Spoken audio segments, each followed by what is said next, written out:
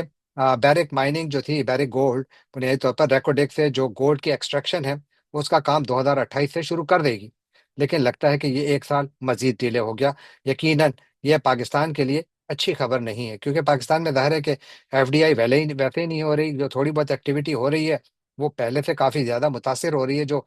Regional حالات ہیں اس کی وجہ سے، اور پھر پاکستان اور افغانستان کے تعلقات کی وجہ سے بھی پاکستان کے مسائل میں اضافہ ہو رہا ہے۔ آج بھی اطلاعات ہیں کہ پاکستان اور افغانستان کی جو افواج ہیں، ان کی بارڈر سیکورٹی فورسز جو ہیں ان کے درمیان جھڑپیں ہوئی ہیں۔ افغان میڈیا تو یہ کلیم کر رہا ہے کہ انہوں نے کچھ پاکستانی پوسٹوں کو نشانہ بنایا ہے، تو گویا یہ محاذ بھی گرم ہو رہا ہے۔ ایران کا محاذ گرم ہے، پاکستان کے اندر سیاست بھی گرم ہے، پاکستان کے اندر 28ویں آئینی ترمیم کو لانے کی کوششیں بھی کی جا رہی ہیں۔ پاکستان کے دفاع، یقیناً پاکستان کا دفاع تو